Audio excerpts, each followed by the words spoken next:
മർക്കോസിൻ്റെ സുവിശേഷം 5-ാമത്തെ ക്ലാസ്സിലേക്ക് നാം വന്നിരിക്കുകയാണ്. എല്ലാവർക്കും ഈ പഠനത്തിലേക്ക് സ്വാഗതം. കഴിഞ്ഞ ആഴ്ചയിൽ നാം 2-ാം അധ്യായം പഠിക്കുകയുണ്ടായി. ഇന്ന് 3-ാം അധ്യായത്തിലേക്ക് നാം വരുന്നു. കഴിഞ്ഞ ആഴ്ചയിൽ ഒരു കുഷ്ഠരോഗിയെ സൗഖ്യമാക്കിയ വിഷയം നാം പഠിച്ചു. അതിനുശേഷം തളർവാദ രോഗിയായിരുന്ന ഒരു മനുഷ്യനെ 4 ആൾ ചുമന്നുകൊണ്ടുവന്നു. അവനെ യേശു സൗഖ്യമാക്കി. മത്തായിയെ ശിഷ്യനായി യേശു വിളിക്കുന്നു. ഈ കാര്യങ്ങൾ ഒക്കെയും ശബത്തിൻ്റെ ഉദ്ദേശം എന്താണ് എന്നുള്ള കാര്യങ്ങളൊക്കെയുമാണ് കഴിഞ്ഞ ആഴ്ചയിൽ നാം പഠിക്കുകയുണ്ടായത്. നമുക്കിന്ന് 3-ാം അധ്യായമാണ് പഠിക്കുവാനുള്ളത്. ഇന്ന് അതിൻ്റെ എല്ലാ വാക്യങ്ങളും ഞാൻ വായിക്കുവാൻ ഉദ്ദേശിക്കുന്നില്ല. അതിന് സമയം കുറേ ആകും. നാം എല്ലാവരും വായിച്ചുകൊണ്ട് വന്നിട്ടുണ്ട് എന്ന് ഞാൻ കരുതുകയാണ്. അതുപോലെ ഓരോ ഭാഗത്തുമുള്ള പ്രധാനപ്പെട്ട ആത്മീയ സത്യങ്ങൾ നമ്മുടെ ആത്മീയ ജീവിതത്തിന് ആവശ്യമായത് ആണ് നാം പ്രധാനമായിട്ടും ഊന്നി പറയുന്നത്. അത് നിങ്ങൾ ശ്രദ്ധിക്കണമേ. ഈ കാര്യങ്ങൾ എഴുതിയെടുക്കാൻ സാധിക്കും. ശരി, മർക്കോസിൻ്റെ സുവിശേഷം 3-ാം അധ്യായം. അതിൻ്റെ ഇന്ന് പഠിക്കുന്ന ഈ കാര്യങ്ങൾ 6 വിഭാഗങ്ങളായിട്ട് തിരിച്ച് അതിൻ്റെ ഒരു സമ്മറി ഞാൻ ആദ്യമേ പറയാം. മർക്കോസ് 3-ാം അധ്യായം 1 മുതൽ 5 വരെ ഉള്ള ഭാഗങ്ങളിൽ കൈ വരണ്ടുപോയ ഒരു മനുഷ്യനെ ശബത്ത് നാളിൽ യേശു സൗഖ്യമാക്കുന്നു. A man with withered hand was healed by Christ. ഇനിയും 2-ാമത്തെ വിഷയം 6-ാം വാക്യം മുതൽ 12-ാം വാക്യം വരെയാണ്. പരീശന്മാർ, മത നേതാക്കന്മാർ യേശുവിനെതിരായി തിരിയുന്നു. യേശുവിനെ കൊല്ലുവാൻ, നശിപ്പിക്കുവാൻ അവർ ശ്രമിക്കുന്നു. അതോടൊപ്പം യേശു അതിനുശേഷം പല സൗഖ്യങ്ങൾ കൊടുക്കുകയും ഒക്കെ ചെയ്യുന്നു. 3-ാമത്തെ ഭാഗം എന്ന് പറയുന്നത് 13-ാം വാക്യം മുതൽ 21-ാം വാക്യം വരെയാണ്. യേശു തൻ്റെ 12 അപ്പോസ്തലന്മാരെ തിരഞ്ഞെടുക്കുന്നു. അവരുടെ പേരുവിവരവും എല്ലാം ഉണ്ട്. അതേ തുടർന്ന് യേശുവിൻ്റെ ബന്ധുക്കളും സ്നേഹിതരുമൊക്കെ നാട്ടിൽ നിന്ന് വന്ന് ചില കമൻറ്റുകൾ പറയുകയും യേശുവിനെതിരായിട്ട് ചില കാര്യങ്ങൾ സംസാരിക്കുകയും ചെയ്യുന്നു. അത് 21-ാം വാക്യത്തിൽ ആ ഭാഗം അവസാനിക്കുന്നു. 4-ാമത്തെ വിഷയം 22-ാം വാക്യം മുതൽ 27-ാം വാക്യം വരെ യേശുവിനെ മത നേതാക്കളും മറ്റും വന്ന് അപമാനിക്കുന്നു, നിന്ദിക്കുന്നു, അവനെക്കുറിച്ച് കുറ്റം പറയുന്നു. 5-ാം ഭാഗം 5-ാമത്തെ വിഷയം 28-ാം വാക്യം മുതൽ 30-ാം വാക്യം വരെയാണ്. ക്ഷമിക്കപ്പെടാത്ത പാപം എന്നുള്ള വിഷയം അവിടെ കാണാൻ സാധിക്കും. 6-ാമത്തേത് ഒടുവിലത്തെ ഭാഗം 31 മുതൽ 35 വരെയാണ്. യേശുവിൻ്റെ യഥാർത്ഥ കുടുംബാംഗങ്ങൾ ആരാണ് എന്ന് യേശു പ്രസ്താവിക്കുന്നു. തൻ്റെ ബന്ധുക്കളെക്കാൾ ഉപരി മുഖ്യത്വം ആത്മീയ കുടുംബത്തിന് യേശു കൊടുക്കുന്നതാണ് നമുക്കവിടെ കാണാൻ സാധിക്കുന്നത്. ഈ 6 വിഷയങ്ങൾ, അതിലുള്ള പ്രധാനപ്പെട്ട ആത്മീയ സത്യങ്ങളെ നാം ചിന്തിച്ചുകൊണ്ട് ആയിരിക്കും ഈ പഠനം മുമ്പോട്ട് പോകുന്നത്. എല്ലാ വാക്യങ്ങളും ചിലപ്പോൾ സംസാരിച്ചു എന്ന് വരികയില്ല. ആവശ്യമുള്ള കാര്യങ്ങൾ മാത്രം ചൂണ്ടിക്കാണിക്കാം. ബാക്കി നമുക്ക് വായിച്ച് പഠിക്കാവുന്നതാണ്. നമുക്ക് 1-ാമത്തെ ഭാഗത്തേക്ക് വരാം. 1-ാം അധ്യായം 1 മുതൽ 5 വരെ യേശു വരണ്ട കൈയുള്ള ഒരു മനുഷ്യനെ സൗഖ്യമാക്കുന്നതാണ് ഇവിടെ കാണുന്നത്. യേശു യഹൂദന്മാരുടെ പള്ളിയിൽ ചെന്നു. ഈ ഭാഗം കഫർന്നഹൂമിലാണ് സംഭവിക്കുന്നത്. നാം ആദ്യം ചിന്തിച്ചുവല്ലോ, യേശുവിൻ്റെ പ്രധാന ബേസ് സ്റ്റേഷൻ. യേശു ഗലീല കടലിന് ചുറ്റുമാണ് പ്രവർത്തിച്ചത് ആദ്യം ഒക്കെ.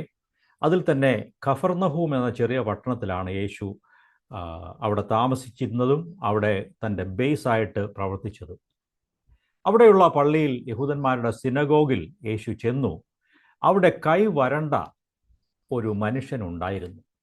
ആ ദിവസത്തിൻ്റെ പ്രത്യേകത, അന്ന് ശബത്ത് ദിവസമായിരുന്നു.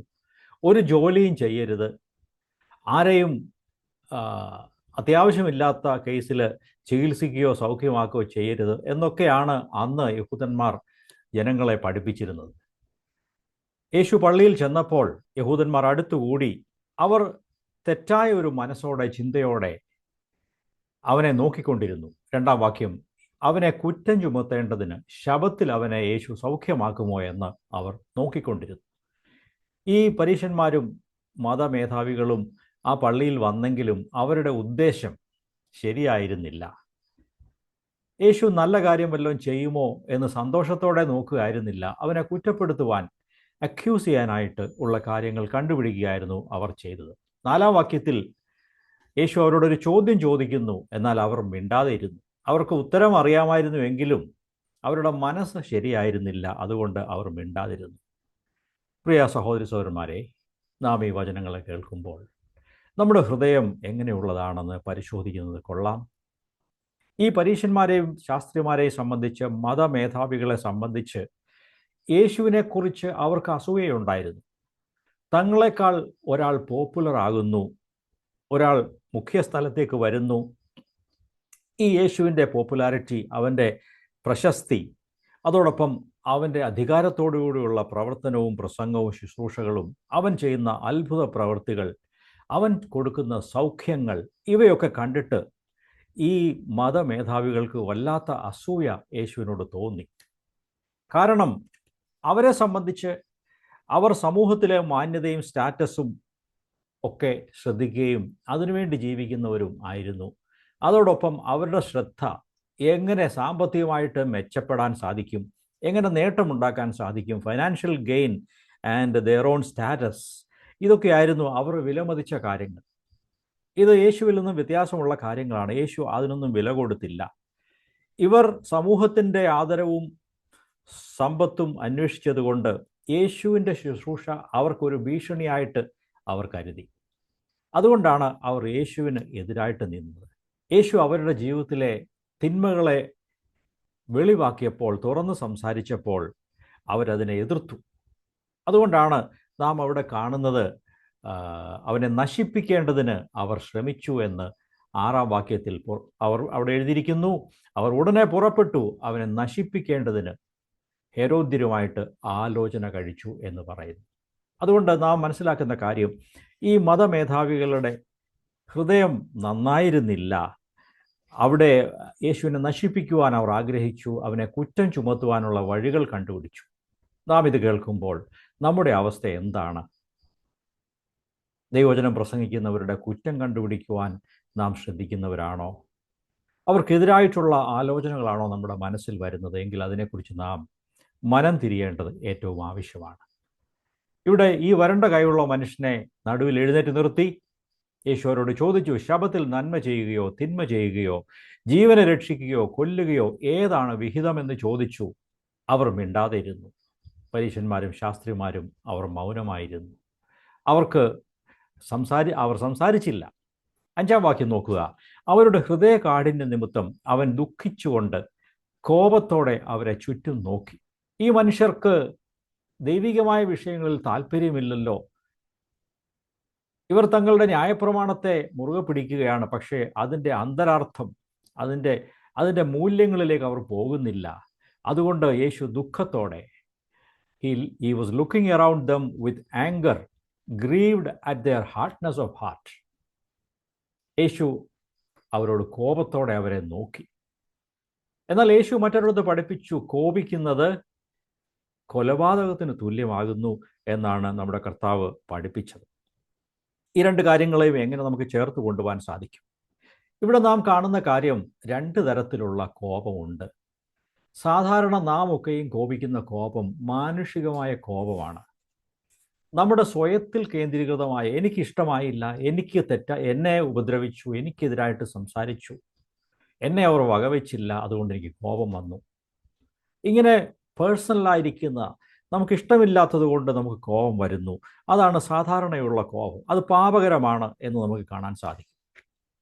അങ്ങനെയാണ് നമുക്ക് എഫേസ്യ ലേഖനത്തിൽ കാണാൻ കഴിയുന്നത്. എഫേസ്യർ 4-ാം അധ്യായം 26-ാം വാക്യം നോക്കാം. എഫീഷ്യൻസ് 4:26. കോപിച്ചാൽ പാപം ചെയ്യാതിരിക്കുകയും. അവിടെ അങ്ങനെയാണ് നാം വായിക്കുന്നത്. നിങ്ങൾക്ക് കോപം വന്നാൽ അത് പാപത്തിലേക്ക് കലാശിക്കരുത്. നിങ്ങളുടെ കോപം പാപകരമായി തീരരുത്. ഇവിടെ യേശു പറയുകയാണ്, മനുഷ്യൻ്റെ കോപം അത് പാപത്തിലും മരണത്തിലും കലാശിക്കുവാൻ സാധ്യതയുണ്ട്. യേശുവിൻ്റെ കോപം പാപകരമായിരുന്നില്ല. അവൻ അവരെ ചുറ്റും നോക്കി അവരോട് ദൈവികമായ രീതിയിൽ അവരുടെ തിന്മകളെ പ്രതി അവന് കോപവും അസ്വസ്ഥതയും ഉണ്ടായി.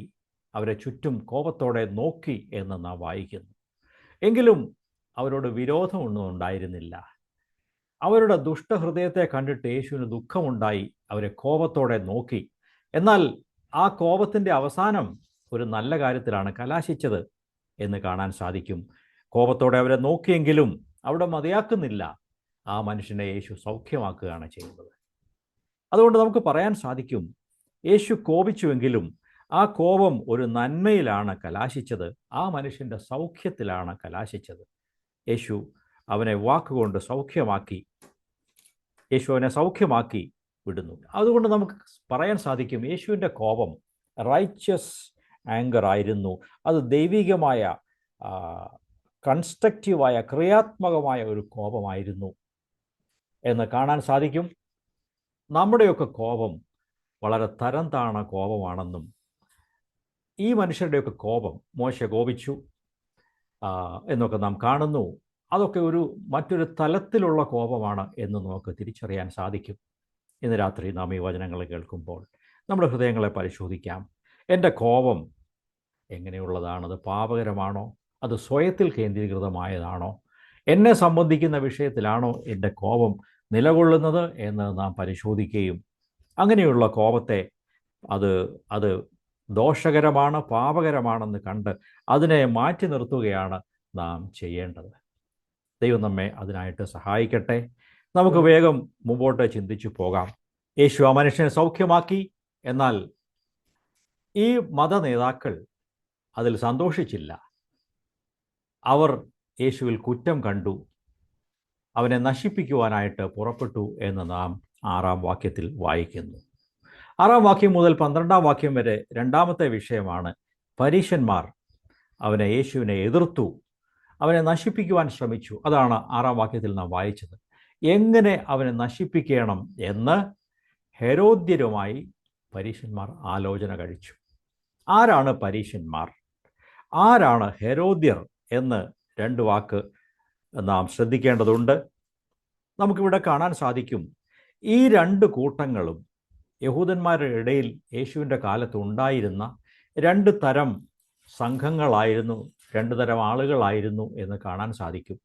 ഇവർ 2 കൂട്ടരും യോജിക്കുന്നവരായിരുന്നില്ല, ഒപ്പോസ് ചെയ്യുന്നവരായിരുന്നു, എതിർത്ത് നിൽക്കുന്നവരായിരുന്നു. ഈ പരീശന്മാർ എന്ന് പറഞ്ഞാൽ അവർ വളരെ മതഭക്തിയുള്ള, അവരുടെ തിരുവെഴുത്തുകളെ, യഹൂദന്മാരുടെ തോറയും മറ്റ് പുസ്തകങ്ങളുമൊക്കെയും നല്ലതായിട്ട് പഠിച്ച് അതിൻ്റെ വളരെ നൈപുണ്യം നേടിയ, അത് വിശദീകരിക്കാൻ അറിയാവുന്ന ആളുകളൊക്കെ ആയിരുന്നു പരീശന്മാർ. അപ്പോസ്തലനായ പൗലോസ് ദൃഷ്ടാന്തമായിട്ട് എടുത്താൽ അദ്ദേഹം പരീശ കുടുംബത്തിൽ ജനിച്ച പരീശന്മാരിൽ അഗ്രഗണ്യനായ ഒരുവനായിരുന്നു. ദൈവത്തിൻ്റെ വചനത്തിന് വേണ്ടി വളരെ എരിവോടെ നിൽക്കുന്ന ആളുകളായിരുന്നു ഈ പരീശന്മാർ. എങ്കിലും തലമുറകൾ മാറി മാറി വന്നപ്പോൾ ദൈവവചനത്തെ അവർ വിശദീകരിച്ച് ധാരാളം കാര്യങ്ങൾ അതിനോട് കൂട്ടിച്ചേർത്ത് ദൈവവചനത്തെ ദൈവം ഉദ്ദേശിക്കാത്ത കാര്യങ്ങളുള്ള ഒരു രീതിയിലാക്കി അവർ മാറ്റിയിരുന്നു. അതാണ് അവരുടെ ഒരു തിന്മ. ഓക്കെ, പരീശന്മാർ മതഭക്തിയുള്ളവരും യഹൂദ മതത്തിൽ ഉത്സാഹമുള്ളവരുമായിരുന്നു. എന്നാൽ ഈ ഹെരോദ്യർ അവർക്കെതിരായിരിക്കുന്ന അവരുടെ ശത്രുക്കളെ പോലെ ആയിരുന്നു. ഹെരോദ്യരെ സംബന്ധിച്ച് അവർ യഹൂദന്മാരുടെ ഇടയിലുള്ള ഒരു പൊളിറ്റിക്കൽ പാർട്ടിയായിരുന്നു, ഒരുതരം രാഷ്ട്രീയ പാർട്ടി പോലെയായിരുന്നു അവർ. അവർക്ക് മതത്തിലൊന്നും വലിയ താല്പര്യമില്ല. യഹൂദന്മാരുടെ ന്യായപ്രമാണമോ ഒന്നും അവർക്ക് ശ്രദ്ധയൊന്നുമില്ല. അവരൊരു രാഷ്ട്രീയ പാർട്ടിയാണ്. റോമൻ സർക്കാരിനെ, റോമക്കാരെ സപ്പോർട്ട് ചെയ്യുന്ന ഒരു വിഭാഗമായിരുന്നു അവർ. ഈ പരീശന്മാരും ഹെരോദ്യരും ഒരിക്കലും ചേർന്ന് പോകുന്നവരല്ല. എന്നാൽ ഇവിടെ യേശു ഈ 2 കൂട്ടരുടെയും എതിരാളിയായതുകൊണ്ട് ഈ 2 കൂട്ടരും കൂടെ ചേർന്ന് പൊതുശത്രുവായ യേശുവിനെതിരായി അവർ ചേർന്ന് ആലോചന കഴിക്കുന്നതാണ് നമുക്ക് ഇവിടെ കാണാൻ സാധിക്കുന്നത്. ഇത് ആത്മീയമായ കാര്യമല്ല അവർ ചെയ്യുന്നത്. കേവലം അവരുടെ നിലനിൽപ്പിനെ ലക്ഷ്യമാക്കി യേശു തങ്ങൾക്ക് ഒരു ഭീഷണിയാണ്. തങ്ങളുടെ മുൻപിൽ യേശു ഒരു ഭീഷണിയായിട്ട് നിൽക്കുന്നു. അതുകൊണ്ട് ഇയാളെ മാറ്റണം, ഇയാളെ നശിപ്പിക്കണം എന്ന് അവർ ചിന്തിച്ചു. പ്രിയ സഹോദരങ്ങളെ, ഈ വചനങ്ങൾ കേൾക്കുമ്പോൾ നമ്മുടെ ഹൃദയങ്ങളെ പരിശോധിക്കാം. മറ്റുള്ളവരെ നശിപ്പിക്കാൻ, അവർക്ക് ദോഷം ചെയ്യാനുള്ള ദുഷ്ടത നിറഞ്ഞൊരു ഹൃദയം നമ്മിലുണ്ടോ? എങ്കിൽ അതിനെ തിരിച്ചറിയണം. അതിനെ ഉപേക്ഷിച്ചു കളഞ്ഞ് നമ്മുടെ ഹൃദയങ്ങളെ ദൈവമുമ്പാകെ ശരിയാക്കി നല്ലൊരു മനസ്സിനായിട്ട് ദൈവത്തോട് ചോദിക്കണം. ദൈവമേ, മറ്റുള്ളവരെ അനുഗ്രഹിക്കുന്ന, മറ്റുള്ളവരിലുള്ള നന്മ കണ്ട് സന്തോഷിക്കുന്ന, അവരെ സ്നേഹിക്കുന്ന, അവർക്ക് ഉപകാരം ചെയ്യുന്ന, അവർക്ക് ദോഷം വരുത്താത്ത, മറ്റുള്ളവരെ അനുഗ്രഹിക്കുന്ന ഒരു നല്ല ഹൃദയം എനിക്ക് തരണമേ എന്ന് പ്രാർത്ഥിച്ചുകൊണ്ട് നമുക്ക് മുമ്പോട്ട് പഠിക്കാം. അതിൻ്റെ 7-ാം വാക്യം ശ്രദ്ധിക്കുക. യേശു ശിഷ്യന്മാരുമായി അതുകൊണ്ട് കടൽക്കരയിലേക്ക് വാങ്ങിപ്പോയി. എന്താണ് അങ്ങനെ വാങ്ങിപ്പോയതിൻ്റെ കാരണം? അത് 6-ാം വാക്യത്തിലെ കാര്യത്തിൻ്റെ തുടർച്ചയാണ്. യേശുവിനെ നശിപ്പിക്കുവാൻ ആളുകൾ വട്ടം കൂട്ടി ആലോചിച്ചു. അപ്പോൾ യേശു, എന്നാൽ ഞാനൊന്ന് കാണിച്ചു തരാം എന്ന് പറഞ്ഞ് അവർക്കെതിരായി ഒരു നിലപാടെടുക്കുകയോ തിരിച്ചടിക്കാൻ ഭാവിക്കുകയോ അങ്ങനെയുള്ള കാര്യമൊന്നും യേശു ചെയ്യുന്നില്ല. യേശു അവിടെ റിയാക്ട് ചെയ്യുന്നില്ല. യേശു ഒരിക്കലും റിയാക്ട് ചെയ്യത്തില്ല. പലപ്പോഴും നാം സുവിശേഷങ്ങളിൽ അത് കാണുന്നുണ്ട്. അവർ പിടിക്കാൻ വന്നപ്പോൾ അവനെ തലകീഴായി താഴോട്ട് ഇട്ട് കൊന്നുകളയാൻ ശ്രമിച്ചപ്പോൾ ഒക്കെയും യേശു അവരുടെ ഇടയിൽ കൂടെ സൗകര്യപൂർവ്വം അവൻ അവിടുന്ന് കടന്നു കളഞ്ഞു. യേശു അവിടുന്ന് മാറിപ്പോയി എന്ന് കാണുന്നു. മാത്രമല്ല, യേശു തൻ്റെ ശിഷ്യന്മാരോട് ഒരിക്കൽ സംസാരിച്ചു. നിങ്ങളെ ഒരു പട്ടണത്തിൽ ഉപദ്രവിച്ചാൽ അവിടെ വഴക്കുണ്ടാക്കിക്കൊണ്ട് അവിടെ നിൽക്കരുത്. നിങ്ങൾ അവിടുന്ന് വേഗം മാറി അടുത്ത പട്ടണത്തിലേക്ക് പോകണം. നിങ്ങൾ അടുത്ത സ്ഥലത്തേക്ക് പോയി അവിടെ പ്രസംഗിക്കണം. ദൈവമക്കളുടെ ഒരു നിലപാട് ഇതായിരിക്കണം. പ്രശ്നം ഉണ്ടാക്കുന്നവരായി തീരാതെ പ്രശ്നക്കാരെ ഒഴിവാക്കിക്കൊണ്ട് നമുക്ക് മറ്റൊരു സ്ഥലത്തേക്ക് പോകണം. അതാണ് യേശു നമ്മെ പഠിപ്പിച്ചത്. ഒരു കാരണവശാലും പ്രശ്നമുണ്ടാക്കാതെ മുമ്പോട്ട് പോവുക, അത് കർത്താവ് ആഗ്രഹിക്കുന്നു. കഫർന്നഹൂമിൽ പ്രശ്നമുണ്ടാക്കിയപ്പോൾ യേശു കടൽക്കരയിലേക്ക്, അത് കടലിനടുത്തുള്ള സ്ഥലമാണെങ്കിലും മറ്റൊരു പട്ടണത്തിലേക്ക്, ഗലീലയിലുള്ള മറ്റൊരു സ്ഥലത്തേക്ക് യേശു വാങ്ങിപ്പോയി, കടന്നുപോയി. എന്നാൽ അവിടെയും വലിയ ആൾക്കൂട്ടം യേശുവിൻ്റെ അടുത്തേക്ക് വന്നു. നമുക്ക് ആ വാക്യം, അടുത്ത വാക്യം വായിക്കാം. 8-ാം വാക്യം. അത് വളരെ മനോഹരമാണ്. യഹൂദ്യയിൽ നിന്നും, യെരൂശലേമിൽ നിന്നും, ഏദോമിൽ നിന്നും, യോർദാനക്കരെ നിന്നും, സോരിൻ്റെയും സീദോൻ്റെയും ചുറ്റുപാടിൽ നിന്നും വലിയൊരു കൂട്ടം അവൻ ചെയ്തതൊക്കെ കേട്ടിട്ട് അവൻ്റെ അടുക്കൽ വന്നു. നാം ഇത് വായിച്ചു പോകുമ്പോൾ ഈ ആളുകൾ എത്ര ദൂരത്തു നിന്നാണ് വന്നതെന്ന് പലപ്പോഴും നമുക്ക് അറിഞ്ഞുകൂടാ. ഞാനൊരു ചെറിയ പഠനം നടത്തി മാപ്പൊക്കെ എടുത്ത് നോക്കിയപ്പോൾ യേശുവും ശിഷ്യന്മാരും ഗലീല കടലിൻ്റെ അടുത്തുള്ള ഏതെങ്കിലും ഒരു ചെറിയ ഗ്രാമത്തിലോ പട്ടണത്തിലോ ആണ്. എന്നാൽ ഈ പറഞ്ഞിരിക്കുന്ന സ്ഥലങ്ങളൊക്കെ വളരെ വിദൂരമായ സ്ഥലങ്ങളാണ്. ഏറ്റവും ദൂര സ്ഥലം ഇദൂമ്യ അഥവാ ഏദോം എന്ന് പറയുന്ന സ്ഥലമാണ്. അതങ്ങ് തെക്കോട്ട് മാറി യെരുശലേമിനും താഴെയാണ്. 150 കിലോമീറ്റർ ഉദ്ദേശം ദൂരെ നിന്നാണ് ഏദോമിൽ നിന്നും ഇദൂമ്യയിൽ നിന്നും ആളുകൾ യേശുവിൻ്റെ പ്രസംഗം കേൾക്കാൻ വന്നത്. ഇനി യെരുശലേം ആണെങ്കിലും ഏതാണ്ട് 120 കിലോമീറ്റർ തെക്ക് മാറിയാണ്. അവിടെ നിന്നൊക്കെ ആളുകൾ, അന്ന് വാഹനങ്ങളൊന്നുമില്ല, കഴുതപ്പുറത്തോ നടന്നോ ഒക്കെയാണ് അവർ വരുന്നത്. ഇനി സീദോനിൽ നിന്ന് ആളുകൾ വന്നു. അത് കടൽക്കരയുള്ള മെഡിറ്ററേനിയൻ കടലിൻ്റെ സൈഡിലുള്ള ഒരു സ്ഥലമാണ് സീദോൻ. അതും ഒരു 80 കിലോമീറ്ററെങ്കിലും ദൂരെയാണ് ഇരിക്കുന്നത്.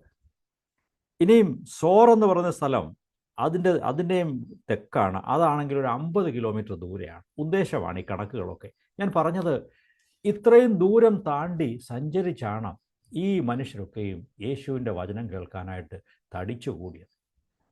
യേശുവിൻ്റെ വചനത്തിൽ അവർക്കുള്ള താല്പര്യം അത് കാണിക്കുന്നു. നമുക്കൊക്കെയും ഇത്രയും ഉത്സാഹവും താല്പര്യവും ദൈവവചനം കേൾക്കുവാനായിട്ടുണ്ടോ എന്ന് ഇന്ന് രാത്രി നമ്മുടെ ഹൃദയങ്ങളെ പരിശോധിക്കുന്നത് കൊള്ളാം.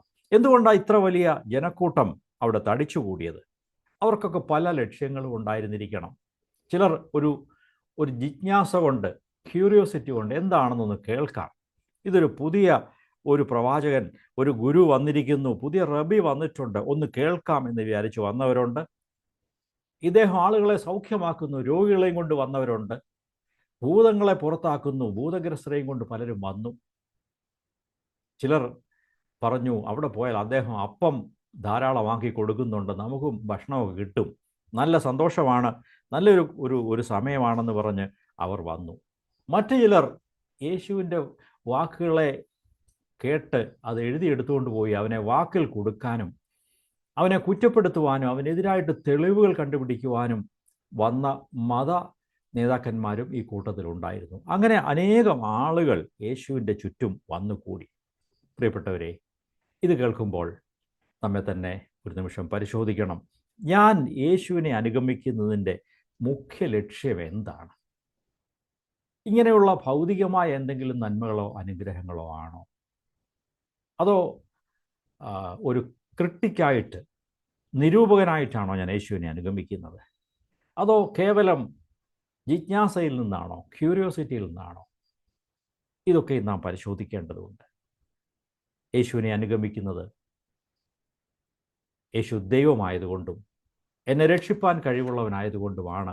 അങ്ങനെ ആ രീതിയിൽ നാം യേശുവിനെ അനുഗമിക്കേണ്ടത് ആവശ്യമാണ്. ഓക്കെ, നമുക്ക് മുമ്പോട്ട് ചിന്തിച്ചു പോകാം. അവിടെ 10, 11, 12 വാക്യങ്ങളിൽ അനേകം പേർക്ക് യേശു സൗഖ്യം കൊടുക്കുന്നതായിട്ട് കാണുന്നു. യേശു പറയുകയാണ്, ഈ വലിയ ആൾക്കൂട്ടത്തിൽ എനിക്ക് കടപ്പുറത്ത് നിന്ന് പ്രസംഗിക്കാൻ പറ്റുന്നില്ല, ആളുകൾ തിക്കിക്കൂടുകയാണ്, അതുകൊണ്ട് ഒരു പടക്, ഒരു ബോട്ട് എനിക്ക് വേണ്ടി നിങ്ങൾ വെള്ളത്തിൽ ഇറക്കണം, ഞാൻ ആ ബോട്ടിൽ നിന്നുകൊണ്ട് സംസാരിക്കാം എന്ന് പറഞ്ഞു. നല്ല സൗകര്യത്തോടെ യേശുവിന് സംസാരിക്കത്തക്കവണ്ണം യേശു അവിടെ ആ ബോട്ടിൽ കയറി നിന്നു. കടലിൻ്റെ കരയ്ക്ക് ബോട്ട് നിർത്തി, വെള്ളത്തിലാണ് ബോട്ട് നിൽക്കുന്നത്.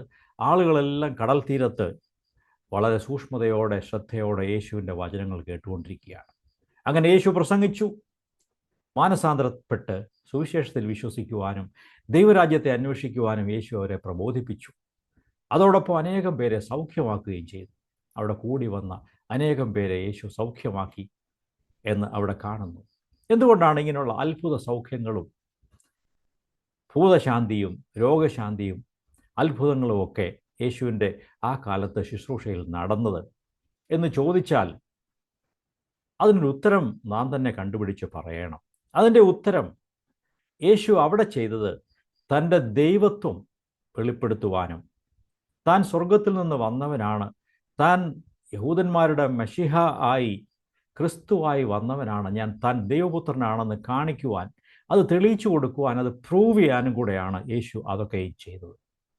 ഇന്നും അനേക ഇടങ്ങളിലും അത്ഭുതങ്ങളും അടയാളങ്ങളും വീര്യപ്രവൃത്തികളും സുവിശേഷ പ്രസംഗത്തോടനുബന്ധിച്ച് നടക്കുന്നുണ്ട്. എന്തിനാണതെന്ന് ചോദിച്ചാൽ, നമ്മുടെ കേരളത്തിലേക്കാൾ അധികം വടക്കേ ഇന്ത്യയിൽ ധാരാളം അത്ഭുതങ്ങളും അടയാളങ്ങളും ഗ്രാമങ്ങളിൽ നടക്കുന്നുണ്ട്. കാരണം അവരെ സംബന്ധിച്ച് 33 കോടി ദൈവങ്ങളുണ്ട്. അവരുടെ ഇടയിൽ മറ്റൊരു ദൈവമല്ല യേശു, മറിച്ച് യേശു ദൈവപുത്രനാണ്. ഈ പ്രസംഗിക്കപ്പെടുന്ന ഈ ദൈവവചനം, ഈ ബൈബിൾ ദൈവത്തിൻ്റെ വചനമാണ് എന്ന് അവർക്ക് മനസ്സിലാകണമെങ്കിൽ അത്ഭുതങ്ങളും അടയാളങ്ങളും വീര്യപ്രവൃത്തികളും നടക്കേണ്ടതുണ്ട്. അങ്ങനെയാണ് നാം പുതിയ നിയമത്തിൽ വായിക്കുന്നത്. അത്ഭുതങ്ങളാലും അടയാളങ്ങളാലും ഒക്കെ ദൈവത്തിൻ്റെ വചനത്തെ അപ്പോസ്തലന്മാർ ഉറപ്പിച്ചു പോന്നു. അതുകൊണ്ട് ഈ കാര്യങ്ങളൊക്കെ, അത്ഭുത പ്രവൃത്തികൾ, വീര്യപ്രവൃത്തികൾ, ദൈവവചനത്തെ ഹൃദയങ്ങളിൽ ഉറപ്പിച്ചു കൊടുക്കുവാൻ വേണ്ടി പര്യാപ്തമാകുന്ന കാര്യങ്ങളാണ്. ഓക്കെ, നമുക്ക് മുമ്പോട്ട് ശ്രദ്ധിച്ചു പോകാം. 10, 11, 12 വാക്യങ്ങളാണല്ലോ നാം നോക്കിക്കൊണ്ടിരിക്കുന്നത്. അവിടെ അനേകരെ അവൻ സൗഖ്യമാക്കി. ബാധകളുള്ളവർ ഒക്കെയും അവൻ തൊടേണ്ടതിന് തിക്കിത്തിരക്കി വന്നു. അശുദ്ധാത്മാക്കളും അവനെ കാണുമ്പോഴൊക്കെയും അവൻ്റെ മുമ്പിൽ വീണു, നീ ദൈവപുത്രൻ എന്ന് നിലവിളിച്ചു പറയും. തന്നെ പ്രസിദ്ധമാക്കാതിരിക്കേണ്ടതിന് അവൻ അവരെ വളരെ ശാസിച്ചു പോന്നു. ഇവിടെ യേശു രോഗികളെ സൗഖ്യമാക്കി, അശുദ്ധാത്മാക്കളെ തുരത്തി പുറത്താക്കി. ചുരുക്കി പറഞ്ഞാൽ വലിയ ഒരു ആത്മീയ ശക്തി അവിടെ വ്യാപരിക്കുകയാണ്. സൗഖ്യങ്ങളും ഭൂതങ്ങളെ പുറത്താക്കലും ഒക്കെ സംഭവിക്കുന്നു. ആളുകൾ വിടുവിക്കപ്പെടുന്നു. കുടുംബങ്ങളിൽ സന്തോഷവും സമാധാനവും ഉണ്ടാകുന്നു. ദുരാത്മാക്കൾ വിട്ടുപോകുന്നു. ഈ ദുരാത്മാക്കൾ അഥവാ ഡീമൺസ് എന്ന് പറഞ്ഞാൽ എന്താണ്? അത് പിശാചിൻ്റെ ശക്തിയാണ്, പിശാചിൻ്റെ ദൂതന്മാരാണ് ഈ ഡീമൺസ് അഥവാ ചെകുത്താന്മാർ, ഭൂതങ്ങൾ എന്ന് പറയാൻ സാധിക്കും. സാധാരണ അവർ മനുഷ്യ ശരീരങ്ങളിൽ പ്രവേശിക്കാറുണ്ട്. ചിലപ്പോൾ മൃഗങ്ങളിലും പ്രവേശിക്കുന്നതായിട്ട് ബൈബിളിൽ നമുക്ക് കാണാൻ സാധിക്കും. അവർക്ക് വസിക്കുവാനൊരിടം വേണം. അതുകൊണ്ടാണ് മനുഷ്യരിലോ മൃഗങ്ങളിലോ അവർ പ്രവേശിക്കുന്നത്. ഈ ഭൂതങ്ങളെ യേശു ഒരു വാക്കുകൊണ്ട് തുരത്തി. ആ സമയത്ത് യേശു അവരോട് പറഞ്ഞു, നിങ്ങൾ മിണ്ടരുത് എന്ന് പറഞ്ഞ് തന്നെ പ്രസിദ്ധമാക്കാതിരിക്കേണ്ടതിന് അവൻ അവരെ വളരെ ശാസിച്ചു പോന്നു. അവരെ ശാസിച്ചു, നിങ്ങൾ മിണ്ടരുത്, ഇറങ്ങിപ്പോ എന്ന് പറഞ്ഞ് പിശാചുക്കളെ ഇറക്കി വിട്ടു. എന്തുകൊണ്ടാണ് യേശു കുറച്ച് പ്രസിദ്ധനാകാൻ ആഗ്രഹിക്കാഞ്ഞത്? എന്തുകൊണ്ടാണ് ഭൂതങ്ങളോട് മിണ്ടരുതെന്ന് പറഞ്ഞത്? അതിനൊരു കാരണമുണ്ട്. താൻ ദൈവപുത്രനാണ് എന്നുള്ള വിവരം, അതാണ് ഭൂതങ്ങൾ വിളിച്ചു പറയുന്നത്, നീ ദൈവപുത്രനാണ്. ഭൂതങ്ങളുടെ സർട്ടിഫിക്കറ്റ് യേശുവിന് ആവശ്യമില്ല. അതോടൊപ്പം ഈ ഭൂതങ്ങൾ പറയുന്നത് ഒന്നും സത്യവുമല്ല. അവർ ഒരു ഈ പറഞ്ഞത് സത്യമാണെങ്കിലും പലപ്പോഴും അസത്യവും അവർ പറയും. അതുകൊണ്ട് ഈ ഭൂതങ്ങളുടെ സർട്ടിഫിക്കറ്റ് യേശു പ്രതീക്ഷിച്ചില്ല. അത് വേണ്ട, നിങ്ങൾ മിണ്ടാതെ ഇറങ്ങിപ്പോ എന്ന് പറഞ്ഞ് അവരെ ഓടിച്ചു വിടുകയാണ് ചെയ്തത്. മൂന്നാമത്തെ വിഷയത്തിലേക്ക് നമുക്ക് വരാം. 13 മുതൽ 23 വരെയുള്ള വാക്യങ്ങൾ നമുക്ക് നോക്കാം. അവിടെ 12 അപ്പോസ്തലന്മാരെ യേശു വിളിച്ച് തിരഞ്ഞെടുത്ത് തന്നോട് കൂടെ ആക്കി. അതാണ് 13-ാം വാക്യം മുതൽ കാണുന്നത്. പിന്നെ അവൻ മലയിൽ കയറി തനിക്ക് ബോധിച്ചവരെ അടുക്കൽ വിളിച്ചു. തൻ്റെ കൂടെ ഇരിക്കാനും 4 ഉദ്ദേശങ്ങൾക്ക് വേണ്ടിയാണ് അവരെ വിളിച്ചത്. അവരെ ഓർഡൈൻ ചെയ്തു. അവരെ തന്നോടൊപ്പമുള്ള ശുശ്രൂഷയ്ക്ക് വേണ്ടി ദൈവികമായ രീതിയിൽ അവരെ യേശു തിരഞ്ഞെടുത്തു. അവരെ വിളിച്ചു, അവരെ നിയോഗിച്ച് അയച്ചു. 12 പേരെ അപ്പോസ്തലന്മാർ എന്നുള്ള പേരിൽ നിയോഗിച്ച് അവരെ വിടുകയാണ് ചെയ്യുന്നത്. എന്തുകൊണ്ടാണ് അവരെ തിരഞ്ഞെടുത്തതെന്ന് വെച്ചാൽ 4 കാരണങ്ങൾ നമുക്ക് കാണാൻ സാധിക്കും. അത് 15-ാമത്തെ വാക്യത്തിലുണ്ട്. അവർ അവൻ്റെ അരികെ വന്നു. അവൻ തന്നോടുകൂടെ ഇരിക്കാനും, അത് യേശുവിന് കൂട്ടായ്മ ആവശ്യമാണ്. താൻ ഒറ്റയ്ക്കല്ല, തന്നോട് കൂടെ ഇരിക്കുവാൻ ശിഷ്യന്മാരെ തിരഞ്ഞെടുത്തു, തന്നോട് കൂടെ ഇരിക്കുവാൻ തിരഞ്ഞെടുത്തു. 2, പ്രസംഗിക്കുവാൻ അയക്കേണ്ടതിനായിട്ട്, പ്രീച്ചിങ് ദ ഗോസ്പൽ, പ്രസംഗിക്കുക, ദൈവവചനം പ്രസംഗിക്കുക. യേശു അവരെ പല ഗ്രാമങ്ങളിലേക്കൊക്കെ അയച്ചു. അവരൊക്കെ അവിടെ പോയി പ്രസംഗിച്ചു. മാനസാന്തരത്തിൻ്റെ പ്രസംഗം അവിടെയൊക്കെ പ്രസംഗിച്ചു. പിന്നീട് ഭൂതങ്ങളെ പുറത്താക്കുവാനും, ഇംഗ്ലീഷ് തർജ്ജമയിൽ രോഗികളെ സൗഖ്യമാക്കാനും, ഇങ്ങനെ 4 കാര്യങ്ങളാണ് എഴുതിയിരിക്കുന്നത്. ഒന്നാമത്തേത്, യേശുവിന് കൂട്ടായ്മ ആവശ്യമുണ്ട്. യേശുവിന് നമ്മുടെ കൂട്ടായ്മ ആഗ്രഹമുണ്ട്. പ്രിയമുള്ളവരെ, അത് നാം ശ്രദ്ധിക്കുന്നുണ്ടോ? കർത്താവ് നമ്മുടെ കൂട്ടായ്മ ആഗ്രഹിക്കുന്നു. അവൻ നമ്മെ പ്രസംഗിക്കുവാൻ അയക്കാൻ താല്പര്യമുണ്ട്. എന്നാൽ നാം അയക്കപ്പെടുവാൻ താല്പര്യമുണ്ടോ? ദൈവവചനം പ്രസംഗിക്കുവാൻ ഇന്ന് അനേകരെ ആവശ്യമുണ്ട്. എന്നാൽ ദൈവവചനം അറിഞ്ഞുകൂടാത്തവർക്ക് അത് പ്രസംഗിക്കാൻ കഴിയുകയില്ല. ദൈവവചനം നിങ്ങൾ പഠിക്കണം, വായിച്ചു പഠിക്കണം, അത് ധ്യാനിക്കണം. അങ്ങനെ ദൈവവചനമായിട്ട് നല്ല പരിചയമായി കഴിഞ്ഞാൽ നിങ്ങൾക്ക് ഈ വചനം പ്രസംഗിക്കുവാനും മറ്റുള്ളവരെ അനുഗ്രഹിപ്പാനും സഭയെ പണിയുവാനും ഒക്കെ സാധിക്കും. ബന്ധനത്തിലിരിക്കുന്നവരെ വിടുവിക്കുക, രോഗികളെ സൗഖ്യമാക്കുക, പാപരോഗത്താൽ വലയുന്നവർക്ക് യേശുവിൻ്റെ നാമത്തിൽ സൗഖ്യവും രക്ഷയും പ്രസംഗിക്കുക. ഇതൊക്കെയായിരുന്നു, ഇങ്ങനെയുള്ള കാര്യങ്ങൾക്ക് വേണ്ടിയാണ് യേശു ഈ 12 ശിഷ്യന്മാരെ തിരഞ്ഞെടുത്ത് അയച്ചത്. നാം ഒന്നുകൂടെ പരിശോധിച്ചാൽ ഈ തിരഞ്ഞെടുക്കപ്പെട്ട 12 പേരും യേശുവിൻ്റെ ആ കാലത്തെ ആ സമൂഹത്തിൽപ്പെട്ട ഏറ്റവും വിശ്വാസം നിറഞ്ഞവരായിരുന്നില്ല. എല്ലാ താലന്തുകളും കഴിവുകളും ഉള്ള മനുഷ്യരായിരുന്നില്ല. എല്ലാ ശക്തികളും ഒന്നും അവരിലുണ്ടായിരുന്നില്ല. വളരെ കഴിവുള്ള ശക്തിയുള്ളവരായിരുന്നില്ല. അതുപോലെ നേതൃത്വ ഗുണം ഒന്നും ഉള്ളവരായിരുന്നില്ല. ഇങ്ങനെയുള്ള ഗുണങ്ങളൊന്നും അവർക്ക് കാര്യമായിട്ടൊന്നും ഉണ്ടായിരുന്നില്ല. അവർ പലരും മുക്കുവന്മാരും സാധാരണക്കാരും ഒക്കെ ആയിരുന്നു. എങ്കിലും അവരിൽ ഉണ്ടായിരുന്ന കാര്യം യേശുവിനെ അനുസരിക്കുവാനും കീഴ്പ്പെട്ടിരിക്കുവാനും തൻ്റെ കൂടെ താൻ പറയുന്നത് കേട്ട് തന്നെ അനുഗമിക്കുവാനും മനസ്സുള്ള 12 പേരെയാണ് അപ്പോസ്തലന്മാർ എന്നുള്ള പേരിൽ യേശു തിരഞ്ഞെടുത്തത്. എന്താണ് അപ്പോസ്തലൻ എന്ന വാക്കിൻ്റെ അർത്ഥം? അയക്കപ്പെട്ടവൻ. ഒരു പ്രത്യേക ദൗത്യത്തിന് വേണ്ടി, പർപ്പസിന് വേണ്ടി അയക്കപ്പെട്ടവൻ എന്നാണ് ആ വാക്കിൻ്റെ അർത്ഥം. ദൈവം നമ്മയൊക്കെയും അയക്കുവാൻ ആഗ്രഹിക്കുന്നു. എന്നാൽ ആ കാലത്ത് അവർക്ക് വേണ്ടത്ര ബലവും ശക്തിയും ഒന്നും ഉണ്ടായിരുന്നില്ല. അവർക്ക് വേണ്ടത്ര വിശ്വാസം ഉണ്ടായിരുന്നില്ല. എന്നാൽ നാം കാണുന്നു, പെന്തക്കോസ്ത് നാളിൽ ദൈവം തൻ്റെ പരിശുദ്ധാത്മാവിനെ അവരുടെ മേൽ അയച്ചപ്പോൾ, ആത്മാവിനാൽ നിറഞ്ഞു കഴിഞ്ഞപ്പോൾ അവർ ശക്തരായി തീർന്നു. അവർ ധൈര്യത്തോടെ യഹൂദന്മാരെ ഭയപ്പെടാതെ പ്രസംഗിക്കാൻ തുടങ്ങി. നിങ്ങൾ ക്രൂശിച്ച ഈ യേശുവിനെ ദൈവം എഴുന്നേൽപ്പിച്ചിരിക്കുന്നു, ഉയർത്തെഴുന്നേൽപ്പിച്ചിരിക്കുന്നു എന്ന് പത്രോസും മറ്റും ശക്തിയോടെ പ്രസംഗിച്ചു. അതിൻ്റെ കാരണം അവർ ദൈവാത്മാവിനാൽ നിറഞ്ഞു എന്നുള്ളത് കൊണ്ടായിരുന്നു.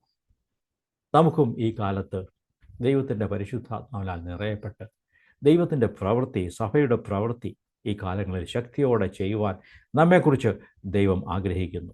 16 മുതൽ 19 വരെയുള്ള വാക്യങ്ങൾ നോക്കിയാൽ ഈ തിരഞ്ഞെടുക്കപ്പെട്ടവരുടെ പേരുകൾ അവിടെ കാണാൻ സാധിക്കും. ഈ 12 പേരുടെ പേരുകൾ അവിടെ ഉണ്ട്. അത് നാം വായിച്ച് ശ്രദ്ധിക്കണം. രണ്ടുപേര് സഹോദരങ്ങളാണ്. അതായത് പത്രോസ്, ഷീമോൻ പത്രോസും അതുപോലെ അന്ത്രയാസും അവർ സഹോദരന്മാരാണ്. ഇവരൊക്കെ മീൻപിടുത്തക്കാരായിരുന്നു. പിന്നീട് സെബദിയുടെ മകനായ യാക്കോബും യാക്കോബിൻ്റെ സഹോദരനായ യോഹന്നാനും, ഇവർക്ക് ഇടിമക്കൾ എന്നർത്ഥമുള്ള ബൊവനർഗസ് എന്ന് യേശു പേര് വിളിച്ചു. അതുകൂടാതെ പിന്നെ നമുക്ക് വേറെ 8 പേരുടെ കൂടെ പേരുകൾ അവിടെയുണ്ട്. ഫിലിപ്പോസ്, ബർത്തലോമായി എന്നുള്ളത് നഥനയേലിൻ്റെ മറ്റൊരു പേരാണെന്ന് ഞാൻ മനസ്സിലാക്കിയിട്ടുണ്ട്. മത്തായി, ലേവി എന്നു പേരുള്ള മത്തായി, അവൻ ചുങ്കം പിരിവുകാരനായിരുന്നു. തോമസ്, അൽഫായുടെ മകനായ യാക്കോബ്, തദ്ദായി, കനാന്യനായ ഷീമോൻ, അവനെ എരിവുകാരനായ ഷീമോൻ എന്ന് മറ്റൊരിടത്ത് പറഞ്ഞിട്ടുണ്ട്. തന്നെ കാണിച്ചു കൊടുത്ത ഇസ്കരിയോത്താവ് യൂദ എന്നിവരെ തന്നെ. ഇങ്ങനെയുള്ള 12 പേരെയാണ് യേശു തിരഞ്ഞെടുത്തത്. ഈ എരിവുകാർ എന്നുള്ളത് യഹൂദന്മാരുടെ ആ കാലത്തെ മറ്റൊരു ഗ്രൂപ്പായിരുന്നു. എരിവുകാർ, സെലട്സ് എന്ന് പറയും. സെലോട്സ് എന്ന് പറഞ്ഞാൽ അവർ യഹൂദന്മാരുടെ ഒരു വിഭാഗമാണ്. അവർ കുറച്ചുകൂടെ ദേശീയവാദികളായിരുന്നു. ഹെരോദ്യർക്ക് എതിരായിട്ട്, ഹെരോദ്യരാണെങ്കിൽ റോമൻ സർക്കാരിനെ പിന്തുണയ്ക്കുന്നവരായിരുന്നു ഹെരോദ്യർ. അവരൊരു പൊളിറ്റിക്കൽ പാർട്ടി ആയിരുന്നു. എന്നാൽ ഇവിടെ ഈ എരിവുകാർ എന്ന് പറയുന്നവർ ദേശീയവാദികളാണ്. റോമൻ ആധിപത്യത്തെ എതിർക്കുന്ന, അവർക്കെതിരായിട്ട് ചിന്താഗതിയുള്ള ഒരു കൂട്ടം ആളുകളായിരുന്നു. യേശുവിൻ്റെ ശിഷ്യന്മാരിൽ ഒരാളായിരുന്ന ഈ ഷീമോൻ, എരിവുകാരനായ കനാന്യനായ ഷീമോൻ, അവൻ ആ കൂട്ടത്തിൽപ്പെട്ടവനായിരുന്നു. യേശുവിനെ ഒറ്റിക്കൊടുത്ത യൂദയെയും കൂടെ യേശു ആ കൂട്ടത്തിൽ തിരഞ്ഞെടുത്തു. അത് യേശു അറിയാതെ ചെയ്തതല്ല, നമ്മയൊക്കെ ഓർത്തായിരിക്കണം, നമ്മുടെ രക്ഷയ്ക്ക് വേണ്ടി. മാത്രമല്ല പഴയ നിയമത്തിൻ്റെ അനേകം പ്രവചനങ്ങൾ നിവൃത്തിയാകുകയും കൂടെ വേണം. എൻ്റെ പ്രാണസ്നേഹിതൻ അവൻ എനിക്കെതിരായി തിരിഞ്ഞു എന്നൊക്കെയുള്ള പല പ്രവചനങ്ങളും നാം വായിക്കുന്നു. എൻ്റെ അപ്പം തിന്നവൻ എന്നെ കാണിച്ചു കൊടുക്കുന്നു, എനിക്കെതിരായി തീർന്നു. ഈ പ്രവചനങ്ങൾ നിവൃത്തിയാകുകയും കൂടെ വേണമായിരുന്നു. അതുകൊണ്ട് യേശു യൂദ ഇസ്കരിയോത്താവിനെയും തിരഞ്ഞെടുത്തു. നമുക്ക് മുമ്പോട്ട് വായിക്കാം. 20ഉം 21ഉം വാക്യങ്ങൾ നോക്കുക. അവൻ വീട്ടിൽ വന്നു. അവർക്ക് ഭക്ഷണം കഴിക്കാൻ പോലും വയ്യാത്തവണ്ണം പുരുഷാരം പിന്നെയും തിങ്ങിക്കൂടി വന്നു. അവൻ്റെ ചാർച്ചക്കാർ, റിലേറ്റീവ്സ്, ബന്ധുക്കൾ അത് കേട്ടു. അവന് ബുദ്ധിഭ്രമമുണ്ട് എന്ന് പറഞ്ഞ് അവനെ പിടിക്കാൻ വന്നു. ഇവിടെ തൻ്റെ സ്വന്തം ചാർച്ചക്കാർ, ബന്ധുക്കൾ യേശുവിനെതിരായിട്ട് തിരിയുന്നതായിട്ട് നാം കാണുന്നു. അവരൊക്കെ വന്ന് യേശുവിനെ കുറ്റം ചുമത്തി, അല്ലെങ്കിൽ യേശുവിനെതിരായിട്ട് അവനെ ഡീഫെയിം ചെയ്തു, അവൻ്റെ പേരിന് അപമാനം വരുത്തുന്ന വണ്ണം. ഹി ലോസ്റ്റ് ഹിസ് സെൻസസ്, അവന് ബുദ്ധിഭ്രമമുണ്ട്. അല്ലെങ്കിൽ ആരെങ്കിലും ഇങ്ങനെ ഭക്ഷണം കഴിക്കാതെ മതപ്രവർത്തനം നടത്തുമോ? ഇവൻ വലിയ തീവ്രവാദിയെ പോലെയാണല്ലോ പ്രവർത്തിക്കുന്നത്. ഇവൻ വലിയൊരു റിലീജിയസ് ഫനാറ്റിക് ആണല്ലോ. ഇവൻ എന്തോ സംഭവിച്ചു, ഇവന് ബുദ്ധിഭ്രമം സംഭവിച്ചതാണ്, പണ്ടിങ്ങനെ ആയിരുന്നില്ല, അതുകൊണ്ട് പിടിച്ച് വീട്ടിൽ കൊണ്ടുപോകാം, നസ്രയത്തിൽ കൊണ്ടുപോകാം എന്ന് പറഞ്ഞാണ് അവർ വന്നത്. ഇവിടെ നാം ശ്രദ്ധിക്കുന്നത് യേശുവിൻ്റെ വീട്ടുകാരും നാട്ടുകാരും ഒന്നും അവന് അനുകൂലമായിരുന്നില്ല, അവനെ മനസ്സിലാക്കിയില്ല എന്ന് നമുക്ക് കാണാൻ സാധിക്കും. നമുക്കത് വിട്ട് മുമ്പോട്ട് പോകാം. ഓക്കെ, 31ഉം 32ഉം വാക്യങ്ങളിലും ഇതേ കാര്യം, വീണ്ടും ഇതേ ആശയം നമുക്ക് കാണാൻ സാധിക്കും. അവൻ്റെ അടുത്ത ബന്ധുക്കൾ യേശുവിനെ കാണാൻ വന്നു എന്നവിടെ കാണാൻ സാധിക്കും. 4ാമത്തെ ഭാഗം എന്ന് പറയുന്നത്, നമുക്ക് വേഗം മുമ്പോട്ട് പോകാം. 4ാമത്തെ ഭാഗം യേശുവിനെ മത നേതാക്കന്മാരും മത അധ്യക്ഷന്മാരും അവനെ അപമാനിക്കുന്നു, അവനെ കുറ്റം ചുമത്തുന്നു. അതാണ് 22 മുതൽ 27 വരെയുള്ള വാക്യങ്ങളിൽ യേശുവിനെതിരായിട്ട് കുറ്റം പറയുകയാണ്. എന്താണ് പറയുന്നത്? 22ാം വാക്യം നോക്കുക. യെരൂശലേമിൽ നിന്ന് വന്ന ശാസ്ത്രിമാരും അവന് ബേത്സബൂലുണ്ട്, അഥവാ സാത്താൻ അവനിൽ കടന്നിരിക്കുന്നു, ഭൂതങ്ങളുടെ തലവനെ കൊണ്ട് അവൻ ഭൂതങ്ങളെ പുറത്താക്കുന്നു എന്ന് പറഞ്ഞു. ഇത് വളരെ വല്ലാത്ത ഒരു ദൈവദൂഷണമാണ് അവർ പറഞ്ഞത്. എന്നാൽ യേശു അതിന് മറുപടി അവരോട് പറഞ്ഞു. ഈ പരീശന്മാരും ശാസ്ത്രിമാരും സത്യത്തെ സ്നേഹിക്കാത്തവരായിരുന്നു. അവർ വ്യാജം മനസ്സിൽ ദുഷ്ടതയുള്ളവരായിരുന്നു. ഈ യേശു ചെയ്യുന്നത്, ഈ നല്ല കാര്യങ്ങൾ, സൗഖ്യം കൊടുക്കുന്ന കാര്യവും ആളുകളെ സുഖമാക്കുന്നതും ഭൂതങ്ങളെ പുറത്താക്കുന്നതും ദൈവത്തിൻ്റെ ശക്തി കൊണ്ടാണെന്ന് അവർ സമ്മതിച്ചില്ല. അത് പിശാചിൻ്റെ ശക്തിയാണ് എന്ന് അവർ തെറ്റായി യേശുവിനെ അക്യൂസ് ചെയ്യുന്നു. ഇത് സാത്താൻ്റെ ശക്തിയാണ്. അവിടെയാണ് ദൈവദൂഷണം എന്ന് യേശു അത് സൂചിപ്പിച്ചത്. 23 മുതൽ വായിച്ചാൽ യേശു അതിന് മറുപടി കൊടുത്തു. 2 ദൃഷ്ടാന്തങ്ങൾ യേശു പറഞ്ഞു. ഒന്ന്, ഒരു രാജ്യം തന്നിൽ തന്നെ വിഘടിച്ചു നിന്നാൽ അവിടെ അതിന് നിൽക്കുവാൻ കഴിയത്തില്ല. അതെ, ഒരു രാജ്യം തന്നിൽ തന്നെ ഛിദ്രിച്ചുവെങ്കിൽ ആ രാജ്യത്തിന് നിലനിൽപ്പില്ല. അവിടെ ഒരു സിവിൽ വാർ ഉണ്ടാകും, അവിടെ ആഭ്യന്തര കലാപം ഉണ്ടാകും, ആ രാജ്യം നശിച്ചു പോകും. പിന്നെ ഒരു ഭവനം തന്നിൽ തന്നെ ഛിദ്രിച്ചു, വീട്ടുകാരെല്ലാം അങ്ങോട്ടും ഇങ്ങോട്ടും വഴക്കുണ്ടാക്കിയാൽ ആ വീടിന് നിലനിൽപ്പില്ല. ആ വീട് ഛിദ്രിച്ചു പോകും, അത് തകർന്നു പോകും, അത് ഛിന്ന ഭിന്നമായി പോകും. അതുകൊണ്ട് സാത്താനെ എതിർത്താൽ നിങ്ങൾ പറയുന്നതിൽ സെൻസ് ഇല്ല, നിങ്ങൾ പറയുന്നതിൽ യാതൊരു സുബോധവും ഇല്ലാതെയാണ് നിങ്ങൾ സംസാരിക്കുന്നത് എന്ന് യേശു അവരോട് നേരിട്ട് സംസാരിച്ചു. നിങ്ങൾ പറയുന്ന കാര്യം ശരിയല്ല. സാത്താനെ എതിർത്താൽ പിന്നെ അവൻ്റെ രാജ്യത്തിന് നിലനിൽപ്പില്ലല്ലോ, അതൊരിക്കലും സംഭവിക്കുകയില്ല എന്ന് യേശു അവരോട് വ്യക്തമാക്കി കൊടുത്തു. 27-ാം വാക്യത്തിലാണെങ്കിൽ യേശു പറഞ്ഞു, ബലവാനെ പിടിച്ചു കെട്ടിയിട്ടല്ലാതെ അവൻ്റെ വീട്ടിൽ കടന്ന് അവൻ്റെ കോപ്പ് കവർന്നു കളയാൻ ആർക്കും കഴിയുകയില്ല. ഇവിടെ യേശു ബലവാനായ ആ തലമുറയിൽ പ്രവർത്തിച്ചുകൊണ്ടിരുന്ന പിശാചിൻ്റെ പ്രവൃത്തികളെക്കുറിച്ചാണ് ബലവാൻ എന്നവിടെ പറയുന്നത്. എന്നാൽ ആ ബലവാനെ പിടിച്ചു കെട്ടുവാൻ ദൈവം എന്നെ അയച്ചിരിക്കുന്നു, ഞാൻ ആ ബലവാനെ പിടിച്ചു കെട്ടാൻ വന്നവനാണ് എന്നാണ് യേശു പ്രസ്താവിക്കുന്നത്. യേശു അവനെ നിരായുധനാക്കി, അവനെ പിടിച്ചു കെട്ടി, അവൻ്റെ ശക്തി കവർന്നു കളഞ്ഞു. ഇനിയും ഒരു ദിവസം അവനെ എന്നേക്കുമായിട്ട് ബന്ധിച്ച് തീപ്പൊയ്കയിൽ എറിഞ്ഞു കളയും. വെളിപ്പാട് 20-ാം അധ്യായം 10-ാം വാക്യത്തിൽ പിശാചിനെ ബന്ധിച്ച് തീപ്പൊയ്കയിൽ ഇട്ട് കളയുന്നതായിട്ട് നമുക്ക് കാണാൻ സാധിക്കും. ഓക്കെ, ഇങ്ങനെ പറഞ്ഞപ്പോൾ യേശു പറഞ്ഞു, ഇത് ക്ഷമിക്കപ്പെടാത്ത ഒരു പാപമാണ്. 28 മുതൽ 30 വരെയുള്ള വാക്യങ്ങൾ നോക്കുക. മനുഷ്യരോട് പറയുന്ന സകല പാപങ്ങളും, അവർ ദുഷിച്ചു പറയുന്ന സകല ദൂഷണങ്ങളും ക്ഷമിക്കും. പരിശുദ്ധാത്മാവിൻ്റെ നേരെ ദൂഷണം പറയുന്നവനെയോ ഒരു നാളും ക്ഷമ കിട്ടാതെ നിത്യശിക്ഷയ്ക്ക് യോഗ്യനാകും എന്ന് ഞാൻ സത്യമായിട്ട് നിങ്ങളോട് പറയുന്നു.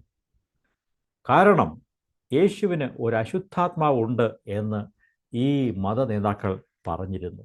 പ്രിയപ്പെട്ടവരെ, ഇവിടെ സംഭവിച്ചത് എന്താണ്? പരിശുദ്ധാത്മാവിൻ്റെ പ്രവൃത്തിയെ ഇത് ദുരാത്മാവിൻ്റെ ഭൂതാത്മാവിൻ്റെ പ്രവൃത്തിയാണ് എന്ന് അവർ തെറ്റായി പ്രചരിപ്പിച്ചു, തെറ്റായി സംസാരിച്ചു. ഇത് മനഃപൂർവ്വം അവർ കള്ളം പറഞ്ഞതാണ്. അവരുടെ മനസ്സിലെ ദുഷ്ടതയുടെ ഫലമായി അവർ മനഃപൂർവ്വമായിട്ട് ഈ തെറ്റു പറഞ്ഞു. നമ്മെ സംബന്ധിച്ച് ഒരുപക്ഷെ നമുക്ക് അങ്ങനെയുള്ള ഒരു ദൈവദൂഷണം പറയേണ്ട സാഹചര്യം ഉണ്ടാകത്തില്ല. നാം മനഃപൂർവ്വം അങ്ങനെ കള്ളം പറയുവാനുള്ള പ്രലോഭനങ്ങൾ നമുക്ക് തീരെ ഉണ്ടാകാറില്ല. ഇവിടെ ദൈവാത്മാവിനെ ദുരാത്മാവാണെന്ന് പറഞ്ഞുകൊണ്ട് വളരെ ദോഷകരമായ ഒരു ദൈവദൂഷണം അവർ പറഞ്ഞു. അതുകൊണ്ടാണ് യേശു പറഞ്ഞത് അത് ക്ഷമിക്കപ്പെടാത്ത പാപമാണ്. ഡെലിബറേറ്റായിട്ട് ദൈവത്തിൻ്റെ പ്രവൃത്തി, അത് ദൈവത്തിൻ്റെ പ്രവൃത്തിയാണെന്ന് മനസ്സിലാക്കിയിട്ടും യേശുവിനെ അംഗീകരിക്കാനുള്ള അവരുടെ പ്രയാസം കൊണ്ട്, യേശു മശിഹായാണ്, ക്രിസ്തുവാണ്, ദൈവത്തിൽ നിന്ന് വന്നവനാണെന്ന് അംഗീകരിക്കാനുള്ള അവരുടെ ആ എതിർപ്പ് കൊണ്ടാണ് അവർ യേശുവിനെക്കുറിച്ച് പറഞ്ഞത് ഇവൻ ദുരാത്മാവിനാലാണ് ഇതൊക്കെ ചെയ്യുന്നത്. പ്രിയമുള്ളവരെ, നമ്മുടെ ഹൃദയങ്ങളെ പരിശോധിക്കാം. ഒരു നല്ല മനസ്സിനും നല്ല ഹൃദയത്തിനു വേണ്ടി, സത്യത്തിനു വേണ്ടി നിൽക്കുന്ന, ദൈവം സത്യമായിട്ട് പ്രവർത്തിക്കുന്നത് കാണുമ്പോൾ അതിൽ സന്തോഷിക്കാനും, ഇത് ദൈവത്തിൻ്റെ പ്രവൃത്തിയാണ്, ഇതിന് നല്ല റിസൾട്ട് ഉണ്ട്, കാര്യങ്ങൾ ശരിയായിട്ടാണ് വരുന്നത്, ആളുകൾക്ക് വിടുതൽ കിട്ടുന്നു, ആളുകളുടെ കുടുംബങ്ങളിൽ സമാധാനം ഉണ്ടാകുന്നു, സൗഖ്യമുണ്ടാകുന്നു, ഇതൊരു നല്ല കാര്യമാണ്, ദൈവത്തിന് സ്തോത്രം ചെയ്യുന്നതിന് പകരം ഇത് ദുരാത്മാവാണെന്ന് അവർ പറയുകയുണ്ടായി. നമുക്കൊരിക്കലും അങ്ങനെ ഇടവരാതിരിക്കട്ടെ. നമുക്ക് തുടർന്ന് അടുത്ത ക്ലാസ്സിൽ ബാക്കി കാര്യങ്ങൾ ശ്രദ്ധിക്കാം. ഇന്ന് പഠിച്ച കാര്യങ്ങളെ നിങ്ങൾ വീണ്ടും അത് ശ്രദ്ധിക്കുകയും അത് പഠിക്കുകയും ചെയ്യണം, അത് വായിച്ച് മനസ്സിലാക്കുകയൊക്കെ ചെയ്യണം എന്ന് ഞാൻ ഓർമ്മിപ്പിച്ചുകൊണ്ട് ഈ ക്ലാസ് ഇവിടെ അവസാനിപ്പിക്കുന്നു. കർത്താവ് നമ്മെ ഓരോരുത്തരെയും ധാരാളമായിട്ടും അനുഗ്രഹിക്കട്ടെ.